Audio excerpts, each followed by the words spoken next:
मोक्षमार्गस्य नेतारं भेत्तारं कर्मभूभृतां ज्ञातारं विश्वतत्त्वानां वन्दे तद्गुणलब्धये।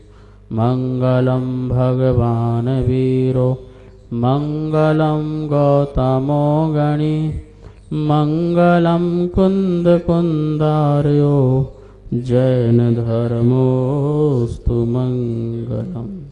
तत्वार सूत्र परम मांगलिक ग्रंथ है। आचार्य कुंद के पट्ट शिष्य आचार्य उमा स्वामी द्वारा यह विक्रम की प्रथम शताब्दी में लिखा गया। सूत्रात्मक शैली, संस्कृत, इसकी भाषा 10 अध्यायों में विभाजित है, जिसमें 7 तत्वों का वर्णन है। हम सभी लोग यहाँ पर 6वां अध्याय प्रारंभ कर रहे हैं। 5वां अध्याय अपना कल संपन्न हो गया था। आज जो 6वां अध्याय है, जिसमें आचार्य भगवान आश्रव के बारे में बताएंगे। चूँकि अपन ने पहले प्रतिज्ञा ली थी 7 तत्वों का वर्णन का, जीवा जीवाश्रव बंध संबर निजरा मोक्षास तत्व। जीव का वर्णन अपन ने 4 अध्यायों में कर लिया। अजीव संबंधी जो वर्णन अर्थात पुद्गल का जो वर्णन है, वो अपन ने 5वें अध्याय में देखा। अजीब में भी धर्म, अधर्म, आकाश और काल, पुद्गल, इसका वर्णन अपन ने 5वें अध्याय में देखा था। अब जो जीव संबंधी और जीव जो अजीब के निमित्त से जो राग द्वेष आदि परिणाम करता है, मोह आदि परिणाम करता है, उसे आश्रव होता है। इस अध्याय में आश्रव संबंधी जानकारी अपन लेंगे कि जीव संबंधी कैसे आश्रव होता है और अजीव संबंधी किस प्रकार से आश्रव होता है। 6वां अध्याय प्रारंभ करें उसके पहले कुछ निम्न बातों में चर्चा हो जाए, जिससे अपने को 6वें अध्याय में अच्छी तरह से प्रवेश हो। आइए स्लाइड के माध्यम से कुछ बातों को यहाँ पहले समझ लेते हैं। 7 तत्वों का सामान्य स्वरूप जानते हैं। जीव जाना अपन ने, जिसमें चेतना होती है। अजीब जिसमें चेतना नहीं होती है, उसे अजीब कहते हैं। अब यहाँ पे देखिए नीचे लिखा है जीव, अजीब, आश्रव, बंध, संबर, निर्जरा और मोक्ष। ये जो जीव अजीब के भेद हैं, आश्रव, बंध, संबर, निर्जरा और मोक्ष जो हैं, ये जीव का भी भेद है और अजीब का भी भेद है। दोनों भेद लगाना, एक आत्मा की तरफ से चर्चा करना और एक पुद्गल की तरफ से चर्चा करना। तो नीचे लिखा हुआ है ये द्रव्य रूप से और भाव रूप से, द्रव्य आश्रव और भाव आश्रव, द्रव्य बंध और भाव बंध, द्रव्य संबर और भाव संबर, द्रव्य निर्जरा और भाव निर्जरा। इस प्रकार से सबके 2-2 भेद अपन लिखते जाएंगे। आपके पास कॉपी पेन हो तो आप नोट कर लीजिए। ऊपर यहाँ पे लिखिए जीव और अजीब, फिर आश्रव में लिख लीजिए आप नीचे द्रव्य और भाव। तो इस प्रकार से अजीब में भी लिख लीजिए द्रव्य और भाव। तो आपको पूरा क्लियर हो जाएगा कि किस किस प्रकार से हमें जीव और अजीब के भेद करना है। जीव संबंधी आश्रव, बंध, संबर, निजरा, भाव, ये जीव का स्वयं का परिणमन होगा। और जो अजीब संबंधी जो द्रव्य है, उसका जो है वो अजीब संबंधी उसका परिणमन होगा। देखिए द्रव्य आश्रव और भाव आश्रव, जीव का परिणाम द्रव्य आश्रव है और पुद्गल का जो परिणाम है वो द्रव्य आश्रव है। भाव आश्रव जीव संबंधी, द्रव्य आश्रव अजीव संबंधी। भाव बंध जीव संबंधी, द्रव्य बंध अजीव संबंधी। भाव संबर जीव संबंधी, द्रव्य संबर अजीव संबंधी। भाव निर्जरा जीव संबंधी और द्रव्य निर्जरा अजीव संबंधी। भाव मोक्ष जीव संबंधी और द्रव्य मोक्ष अजीव संबंधी। अब यहाँ पर लिखा है द्रव्य तत्व। देखिए कैसे समझना है इसको। कर्मों, क्या लिखा है, कर्मों का आना, कर्मों का आना आश्रव है। कर्मों का आत्मा के साथ संबंध होना बंध है। कर्मों का आना रुकना, कर्मों का जो आना है वो रुक जाना वो शंबर है। कर्मों का एक देश खिरना निर्जीर्ण हो जाना वो निर्जरा है। कर्मों का संपूर्ण नाश हो जाना उसे मोक्ष है। ये अपन ने समझा द्रव्य तत्व संबंधी, अर्थात अजीब की तरफ से, क्यों कर्मों कर्मों की बात चल रही है ना, तो कर्मों का आना, कर्मों का बन जाना, कर्मों का रुक जाना, आना रुक जाना, कर्मों की संबर हो जाना, चले जाना, तो इस प्रकार से कर्म संबंधी की बात हुई तो वो द्रव्य तत्व हो गया। भाव तत्व क्या है? तो भाव तत्व में अपन यहाँ देखिए क्या लिखा है, एक शुभ अशुभ भाव और दूसरा शुद्ध भाव। शुभ अशुभ भावों की उत्पत्ति आश्रव है और उन शुभ अशुभ भावों का बने रहना बंध है। आश्रव बंध में कितना अंतर है? अंतर बहुत है, ध्यान रखना। क्या क्या अंतर है? शुभ अशुभ भावों की मात्र उत्पत्ति मात्र होना ये है आश्रव, और उन शुभ अशुभ भावों का बना रहना, जो बना रहना है उससे बंध होता है, तो वो कहलाता है बंध। ये भाव आश्रय हुआ और भाव बंध होगा। इसके बाद लिखा है शुद्ध भावों की उत्पत्ति। संबर नजरा क्या है? शुद्ध भावों की उत्पत्ति संबर है। शुद्ध भावों की वृद्धि, पहले उत्पत्ति संबर कहलाएगी, और उसमें वृद्धि होना शुद्ध भावों की वो निर्जरा है। और शुद्ध भावों की पूर्णता, वो पूर्ण भाव शुद्ध होना वो मोक्ष कहलाता है। देखिए मोक्ष के लिए शुद्ध भाव अनिवार्य हैं। मोक्ष के लिए शुभ भाव भी अनिवार्य नहीं है। कारण तो हो सकते हैं, परंपरा से निमित्त तो बन सकते हैं शुभ भाव, लेकिन कारण तो शुद्ध भाव ही हैं, जो संबर के, जो निर्जरा के और जो मोक्ष के कारण हैं। यद्यपि धवला ग्रंथ में शुभ भाव से भी निर्जरा मानी है, पर वो निर्जरा शुभ भाव से कौन वाली है? कर्म की प्रगतियों की शक्त्यांश घटने वाली निर्जरा है। प्रगति का नष्ट होना पूर्णतः वो तो शुद्ध भाव से ही कर्म प्रगति संपूर्ण नष्ट होती है। तो इस प्रकार से शुभ अशुभ भावों की उत्पत्ति से आश्रव, उसका बना रहना शुभ अशुभ भाव वह बंध है। शुद्ध भावों की उत्पत्ति होना संबर, और शुद्ध भावों की वृद्धि होना निर्जरा, और शुद्ध भावों की पूर्णता होना उसका नाम मोक्ष कहलाता है। नमोस्तु आचार्य श्री, मेरे मन में एक जिज्ञासा उत्पन्न हो रही है कि जो सात तत्व हैं वह द्रव्य हैं कि पर्याय हैं कि गुण हैं, क्या है इनमें? इन सात तत्वों में जीव और अजीव ये तो द्रव्य हैं। जीव द्रव्य और अजीव द्रव्य। इसमें भाव आश्रव, भाव बंध, भाव संबर, भाव निद्रा, भाव मोक्ष, ये जीव द्रव्य की पर्याय हैं। द्रव्य आश्रव, द्रव्य बंध, द्रव्य संबर, द्रव्य निर्जरा, ये अजीव द्रव्य की पर्याय हैं। इस प्रकार से यहाँ दो द्रव्य और दो द्रव्य की अलग अलग अपनी अपनी पर्याय हैं, जिसमें जीव द्रव्य की अलग पर्याय और अजीव द्रव्य की अलग पर्याय। जीव द्रव्य की पर्याय जीव में और अजीव द्रव्य की पर्याय अजीव में। इस प्रकार से कुछ महत्वपूर्ण जो चीज़ें हैं अपन ने छठवें अध्याय प्रारंभ करने पहले जानी, क्योंकि आश्रव आदि का वर्णन होना है। तो अपन ने देखा आश्रव जो है दो प्रकार का, एक द्रव्य आश्रव, एक भाव आश्रव। भाव आश्रव जीव की ओर से और द्रव्य आश्रव जो अजीव अर्थात पुद्गल द्रव्य की ओर से होता है। अब अपन सब लोग इस छठवें अध्याय का जो पहला नंबर का सूत्र है उसे पढ़ेंगे कि आश्रव का कारण क्या है, क्योंकि जब तक हमको कारण नहीं पता होगा तो फिर हम उस कारण को छोड़ेंगे कैसे। इसलिए कारण को पता चलना चाहिए कि आश्रव का कारण क्या है। तो आचार्य भगवान बहुत सुंदर तरीके से पहले सूत्र में ही बताते हैं कि कारण क्या है, और वही कारण को आश्रव कहते हैं, ऐसा अगला सूत्र भी बताएंगे। तो अपन यहाँ पर सबसे पहले प्रथम सूत्र का उच्चारण करते हैं। काय वांग मनः कर्मयोगः।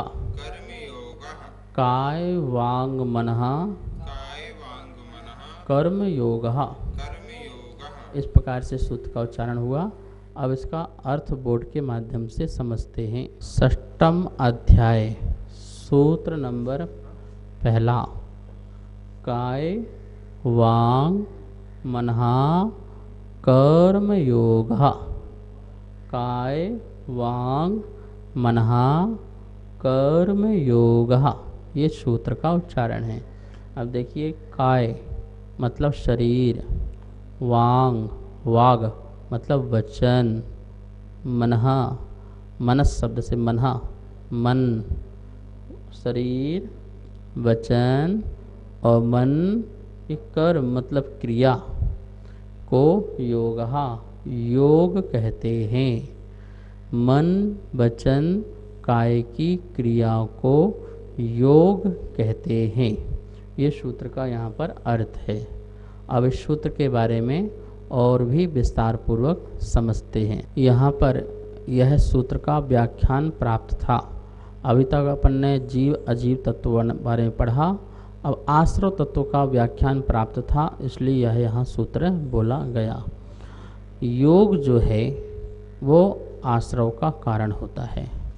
और योग किसे कहते हैं? तो आचार्य भगवान ने कहा मन वचन काय की जो क्रिया है वो योग है। और यही योग जो है कर्मों के आने में कारण बनता है। योग किसे कहते हैं? तो आचार्य भगवान ने बताया है गोमठ सारादि में कि कर्म इस शब्द से कर्म वर्गणारूप पुद्गल स्कंदों को ज्ञानावरण आदि कर्म रूप से और नोकर्म वर्गणा रूप पुद्गल स्कंद को औदारिक आदि नोकर्म रूप से परिणमन में हेतु जो सामर्थ्य है तथा आत्म प्रदेशों के परिस्पंदन को योग कहते हैं। आत्मा का जो परिस्पंदन है वह योग है। और उस परिस्पंदन में बाह्य कारण जो है वो मन वचन और काय है। देखा जाए मन वचन और काय की जो प्रवृत्ति है वो अपने आत्मा के प्रदेशों की चंचलता के कारण से होती है। तो इसलिए आत्मा के प्रदेशों को ही योग कहते हैं। योग भी एक गुण हो गया जिसके निमित्त से मन वचन काय की बहिरंग में प्रवृत्ति दिखती है और जिसके निमित्त से कर्म और नो कर्मों का आना दिखाई देता है। हम ये कह सकते हैं योग एक ऐसा द्वार है जिसके माध्यम से लोगों का आना जाना होता है। लोग आते हैं और लोग जाते हैं। किसके माध्यम से? घर का द्वार होता है, मंदिर का द्वार होता है, गेट होता है, लोग उससे आते हैं और जाते हैं। तो वो योग है जिसके माध्यम से लोग कर्म आते हैं और जाते हैं, नो कर्म आते हैं और जाते हैं। तो जो आ रहे हैं जा रहे हैं वो द्रव्य कर्म हैं, वो अजीव है। जिसके कारण से आ रहे हैं वो योग है। और जो उसकी शक्ति है बुलाने के लिए वो आत्मा के परिणाम हैं, आत्मा के भाव हैं। इस प्रकार से यहाँ आत्म प्रदेशों का परिस्पंदन जो है वह योग कहलाता है। जिस योग की अभिव्यक्ति जो है हमारे द्रव्य मन वचन काय से दिखाई देती है। धवलाकार में आचार्य वीरसेन स्वामी ने कहा है आत्म प्रदेशों के संकोच और विस्तार रूप होने को योग कहते हैं। आत्मा के जो प्रदेश हैं वो संकोच को और विस्तार को प्राप्त होते हैं, तो उसको आचार्यों ने कहा है योग कहा है। और यही परिभाषा अन्य ग्रंथों में भी प्राप्त होती है। वह जो योग है वो दो प्रकार से होता है, एक भाव योग और दूसरा द्रव्य योग। आइए स्लाइड के माध्यम से देखते हैं ये भाव योग और द्रव्य योग किसे कहते हैं। यहाँ लिखा है योग, योग के नीचे लिखा है भाव योग और द्रव्य योग। भाव योग किसे कहते हैं?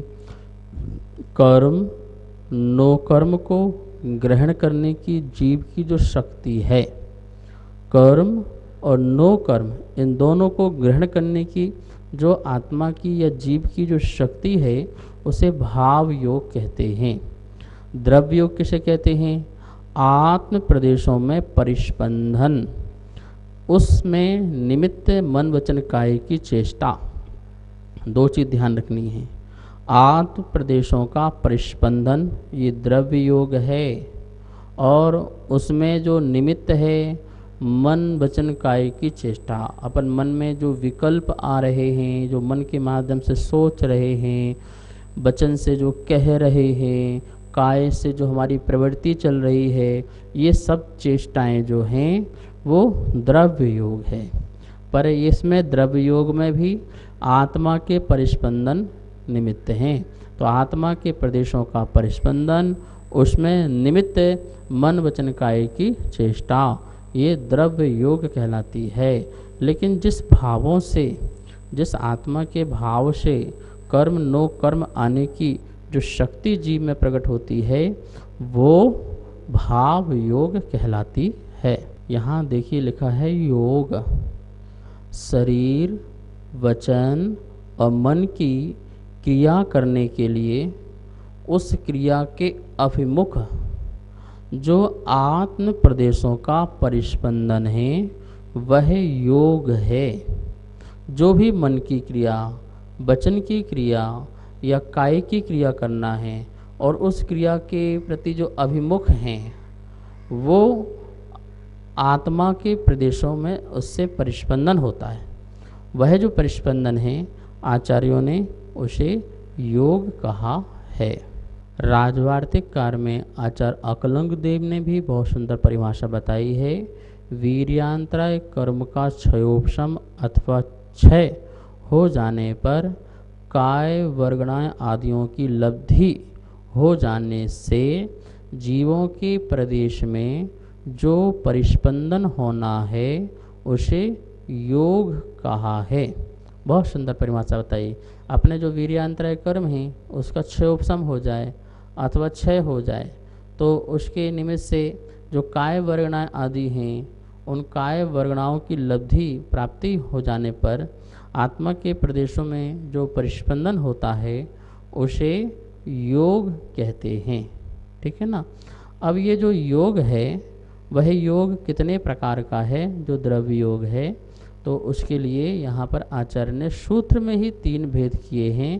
काय योग, मनोयोग और वचन योग। इस प्रकार से 3 प्रकार का योग होता है, काय योग, वचन योग और मन योग। यहाँ देखिए लिखा है काय योग। किसे कहते हैं काय योग? काय की क्रिया के लिए जो प्रयत्न होता है उसे काय योग कहते हैं। जो शरीर है, शरीर की क्रियाएं होती हैं, विभिन्न प्रकार की चेष्टाएं होती हैं, जैसे चलना होता है, उठना होता है, बैठना होता है, शयन करना होता है। बहुत सारे इस काय की चेष्टा के माध्यम से कार्य होते हैं।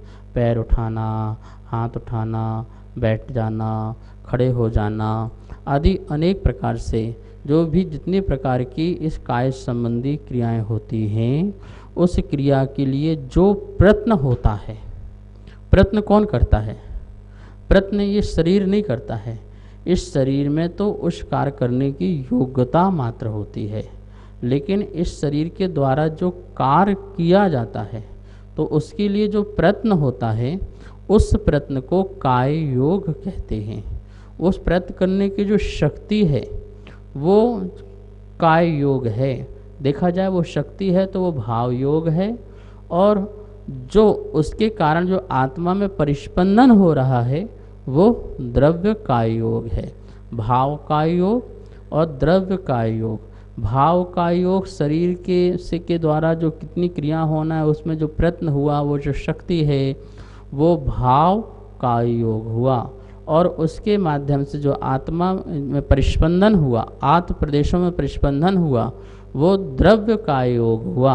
और इस शरीर के माध्यम से जो अभिव्यक्ति हुई, चेष्टाएं दिखाई दी, ये जो है ये बहिरंग जो आपका पौद्गलिक संबंधी काय योग हुआ।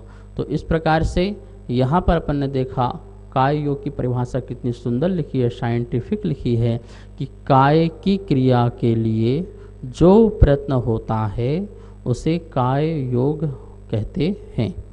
वचन योग, वचन योग में क्या लिखा है?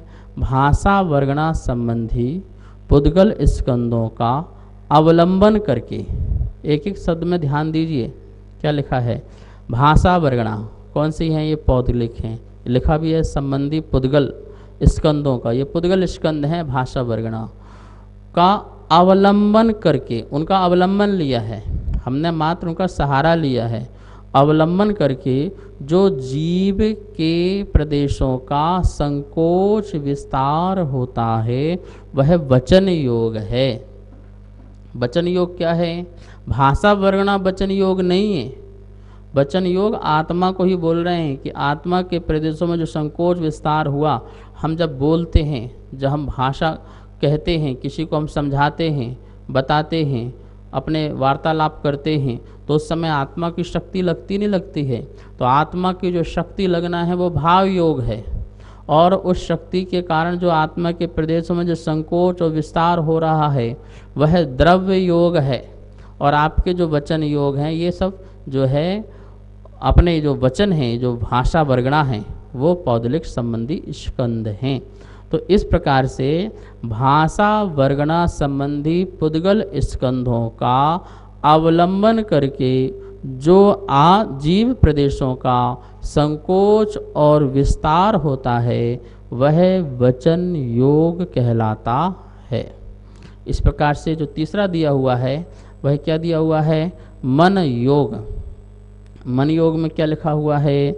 बाह्य पदार्थों के चिंतन में प्रवृत्त हुए मन से उत्पन्न जीव के प्रदेशों के परिस्पंदन को मनोयोग कहते हैं।